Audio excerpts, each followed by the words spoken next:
नाज़रीन, आज जुलानी को इसराइली वज़ीर आज़म नेतन्याहू ने दो टोक अंदाज में एक बहुत बड़ी धमकी दे डाली है। तो वहीं साथ साथ इसराइली फौजियों ने शाम के मुख्तलिफ शहरों में घुसकर आम लोगों को डरा धमकाकर फौरी तौर पर हथियार हवाले करने की भी धमकियां दी है। इसराइल ईरान के ऊपर एक बहुत बड़े हमले के लिए भी बहुत ज़्यादा इस वक्त बेचैन दिखाई दे रहा है। और आज सुप्रीम लीडर आयतुल्लाह अली खामनाई ने दो टोक अंदाज में पूरी दुनिया को आज एक वाज़ेह पैगाम जारी कर चुके हैं। अमेरिकी F-18 तियारा क्या यमन के हौसियों ने मार गिराया है या फिर खुद अमेरिका ने गलती से अपने तियारे को हिट किया है, इसकी भी तफसीलात आज के प्रोग्राम में आपके सामने रखेंगे। बिस्मिल्लाहिर्रहमानिर्रहीम, अस्सलाम वालेकुम। मैं हूं आपका मेज़बान आकिल हुसैन बाकरी। नाज़रीन, इस वक्त अबू मोहम्मद अल जुलानी जो हैं इक़्तिदार संभालने के बाद शाम में सदारती महल में खूब मौज मस्ती करते हुए दिखाई दे रहे हैं। लेकिन साथ साथ आज इसराइली वज़ीर आज़म नेतन्याहू ने दो टोक अंदाज में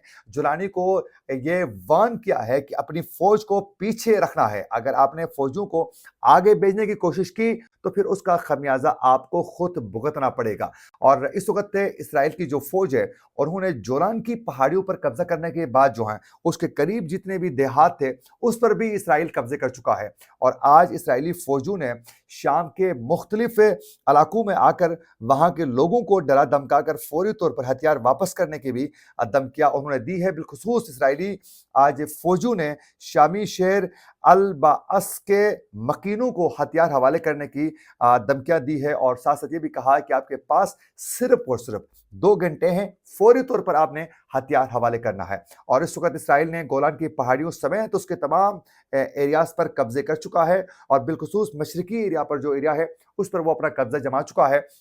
और इस वक्त वहां वो आगे बढ़ने की पूरी कोशिश कर रहा है। लेकिन जोलानी को आज इसराइली वज़ीर आज़म नेतन्याहू ने दो टोक अंदाज में जो धमकी दी है कि आपने अपनी फौज को आगे नहीं भेजना है और अगर आगे भेजने की कोशिश की तो फिर आपको उसका खमियाजा भुगतना पड़ेगा, इसलिए अपनी फौजों को आपने पीछे ही रखना है। और इसराइल ने यह भी वाजे कर दिया है कि हमने 1974 की जो एग्रीमेंट थी उसको तो हमने खत्म कर दी है। अब नई कोई एग्रीमेंट या कोई नई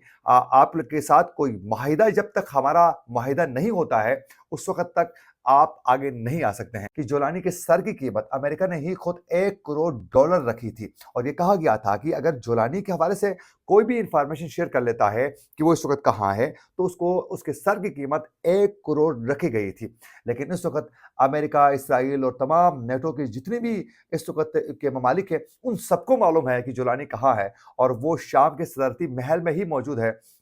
लेकिन अमेरिका ने उसके सर की कीमत भी खत्म कर दी और उसके बाद जो है इस वक्त सदारती महल में जुलानी मुख्तलिफ इंटरनेशनल चैनल्स को इंटरव्यूज देने में मसरूफ दिखाई दे रहे हैं। बिलखुसूस इस वक्त जो है वॉइस ऑफ अमेरिका, BBC को वो मुसलसल इंटरव्यूज दे रहे हैं और ख़ुद को एक डेमोक्रेटिक एक लीडर बना के पेश करने की कोशिश कर रहे हैं। और वो अपने साबिका जो उसका दौर गुजरा है उससे भी वो एक लाताल्लुकी का इजहार कर, ये मालूम है इसराइल को कि अगर हम अटैक कर भी लें तो फिर जुलानी उनको क्या कर सकता है, क्योंकि फौरी तौर पर बशर असद की हुकूमत के खात्मे के फौरी बाद दमिश्क में ये जो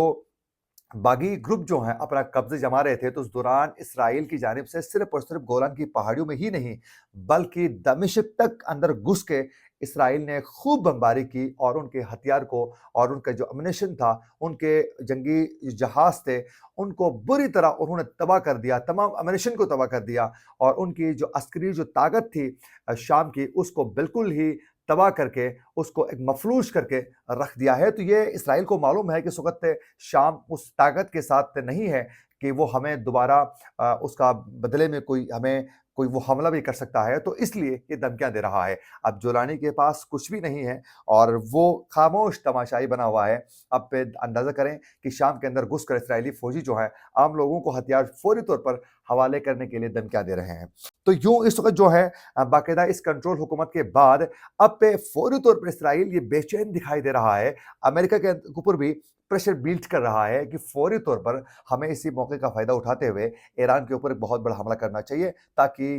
ईरान जो जौहरी हथियार बनाने जा रहा है, तकरीबन बना चुका है, एक कदम की दूरी पर है, ताकि उसको फौरी तौर पर रोका जा सके। लेकिन आज सुप्रीम लीडर आयतुल्लाह अली खामनाई ने ये वाज़ेह कर दिया है पूरी दुनिया को कि ईरान की ना प्रॉक्सी कोई थी, ना कोई प्रॉक्सी है। हमने किसी किसी को अपनी प्रॉक्सी नहीं बनाई है, बल्कि ईरान खुद अपनी ताकत के साथ अपने डिफेंस सिस्टम को मजबूत कर रहा है। अगर ईरान किसी मुल्क का साथ देता है, किसी ग्रुप का साथ देता है, तो ये कतई मतलब नहीं है कि उसको अपने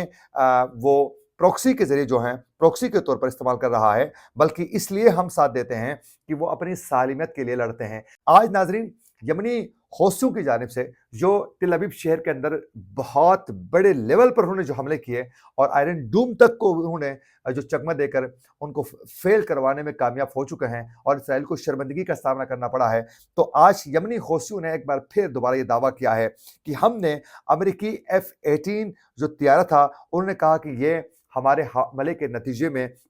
ये तबाह हो चुका है। और अरब मीडिया के मुताबिक यमनी फ़ौज के जो तर्जुमान हैं याह्या सरी ने अपने वीडियो पैगाम में कहा है कि यमनी फ़ौज ने गुज़िश्ता रात यमन में अमेरिकी और बरतानवी हमले को नाकाम बनाया है, क्योंकि इस वक़्त बरतानिया और अमेरिका दोनों मिलकर यमन के हौसियों के खिलाफ बाकायदा इस वक़्त हमले कर रहे हैं, उनको दबाने के लिए। और वो चाहते हैं कि ये क्रश हो जाएँ, ताकि फिर ईरान के ऊपर हमले के लिए आसानी पैदा हो सके। लेकिन इस वक़्त उन्होंने बड़े ज़बरदस्त तरीके से वो फाइट कर रहे हैं और उन्होंने खूब मुकाबला कर रहे हैं। तो आज उनका कहना है कि हमने मार गिराया है ये 18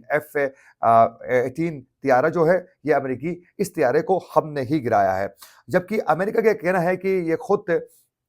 ये दावा है अमेरिका का कि अमेरिकी जो जहाज़ है उसको गलती से खुद अमेरिकन जो जहाज़ है उसने मिसाइल ने हिट किया है, जिसकी वजह से ये तबाह हो चुका है। लेकिन उसके दोनों जो पायलट हैं वो महफूज रहे। एक मामूली ज़ख्मी है, उसको हॉस्पिटल मुंतकिल किया जा चुका है। दूसरी जानिब नाज़रीन, इस वक़्त रूस के अंदर जो है जो यूक्रेन की जानिब से जो हमले हो चुके थे और ड्रोन हमले, बड़े लेवल पर हमले करने में यूक्रेन कामयाब हो चुका है। लेकिन रूस इस वक़्त जो हैं इस वक़्त अमेरिका, इसराइल और फिर जितने भी यूक्रेन के जो इत्तेहादी हैं, उन सबको अकेले वो उसका मुकाबला कर रहा है। और रूस इसके बदले के लिए इस वक़्त पूरी तरह अपनी ताकत के साथ आगे बढ़ने की कोशिश कर रहा है। और क्योंकि चंद दिन पहले ही रूस के एक फ़ौजी सीनियर तरीन ऑफ़िसर को मारा जा चुका है, अब ये दोबारा ड्रोन हमले किए जा चुके हैं। तो नो डाउट इस वक़्त पूरी ताकतें मिलकर इस वक़्त रूस को काउंटर करने की कोशिश कर रहे हैं। लेकिन पुतिन की जानिब से वाज़ेह तरीके से कहा गया है कि अगर आप सब मिलकर आके लड़ें तो भी इसका मुकाबला करने के लिए हम तैयार हैं, क्योंकि वो रूस को काउंटर नहीं कर सकते हैं। वो एक मज़बूत एक मईशत के साथ उनका दिफाई सिस्टम भी बहुत मज़बूत है। दीगर मुस्लिम ममालिक जो हैं वो कमज़ोर रहे हैं, हमेशा से कंट्रोल रहे हैं, जिसकी वजह से उनकी दिफाई जो सिस्टम है वो हमेशा से कमज़ोर ही नज़र आता है। नाज़रीन, गुज़िश्ता रोज़ जर्मनी में एक अफ़सोसनाक वाक़या पेश आया था, जिसमें एक शख्स ने क्रिसमस के बाज़ार में अपनी गाड़ी को भीड़ के ऊपर उन्होंने चढ़ा दी और BMW गाड़ी भीड़ के ऊपर चढ़ाने के बाद उन्होंने अफ़रा-तफ़री के कालम था और उन्होंने उस गाड़ी को भीड़ के ऊपर चढ़ाने की वजह से कई लोग उसमें ज़ख्मी हो गए, कई लोगों की इसमें डेथ हो चुकी है, कई लोग उसमें बहुत ज़्यादा सीरियस हैं, जो इस वक़्त हॉस्पिटल में उनकी ट्रीटमेंट जारी है। तो एक अफ़सोसनाक वाक़या इस वक़्त जो है जर्मनी में ये पेश आ चुका है। 4 ख़वातीन की डेथ भी हो चुकी है और ये बताया जा रहा है कि उनकी उम्रें जो हैं 45 साल है, एक की 52 साल है और एक की 67 ईयर है, एक की 75 है। और इस तरह जो है उन्होंने इन लोगों की डेथ भी की है, बुरी तरह उनको गाड़ी के साथ क्रश किया है और 200 से ज़ायद जो हैं इसमें लोग जो हैं वो ज़ख्मी हो चुके हैं। 3 मिनट तक ये सिलसिला शुरू हो चुका है, जारी रहा है। और एक काले रंग की ये BMW थी और उसने 40 मीटर तक फैली बाज़ार की इस भीड़ में 3 मिनट तक गाड़ी चढ़ाए रखी। और ये जो शख्स है ये सऊदी अरब का है और तहकीकात में ये मालूम हो चुका है कि ये जर्मनी में सऊदी अरब से आने वाले पनाह-गुज़ीन के साथ जो नारवा सलूक किया जाता है, उसलिए उसने ये सब कुछ किया है। इनका ये मानना था कि जर्मनी में जो बिलख़ुसूस पनाह-गुज़ीन हैं, उनके साथ जर्मन जो हुकाम हैं, जो हुकूमत है, उसका रवैया अच्छा नहीं है, जिसकी वजह से इनका कहना है कि उन्होंने ये सब कुछ किया है। और मुल्ज़िम खुद माहिर नफ्सियात हैं और वो बतौर डॉक्टर यानी माहिर नफ्सियात काम करते थे, आप अंदाज़ा करें। ये खुद माहिर नफ्सियात نہیں بلکہ یہ خود نفسیاتی نظر آتے ہیں، کیونکہ انہوں نے معصوم لوگوں کی جان لے لی ہے اور بری طرح لوگوں کو انہوں نے مارا ہے۔ اور ان کا تعلق سعودی عرب سے ہے، مگر وہ 2006 میں جرمنی آئے تھے، اور یہ ایک حیران کن ہے کہ ایک تو وہ 2016 میں ان پناہ گزین کا درجہ ان کو ملا تھا، تو وہ ایک ویب سائٹ بھی چلاتے تھے جہاں جرمنی میں کیسے آنا ہے اور پھر جرمنی میں محفوظ کیسے رہنا ہے، وہاں آپ نے پناہ کیسے لینی ہے، اس حوالے سے انفارمیشن یہ شیئر کرتے تھے۔ معلوم ہوا ہے کہ ان کا تعلق ابھی تک ایسا کوئی تاثر نہیں ملا ہے کہ ان کا کسی شدت پسند کسی تنظیم کے ساتھ تعلق تھا۔ ہاں البتہ یہ اسلام کے بہت زیادہ ناقد تھے۔ اسی حوالے سے سعودی عرب کا یہ کہنا ہے کہ سعودی عرب نے کئی بار جرمن حکام کو باقاعدہ اس شخص کو حوالے کرنے کے حوالے سے بھی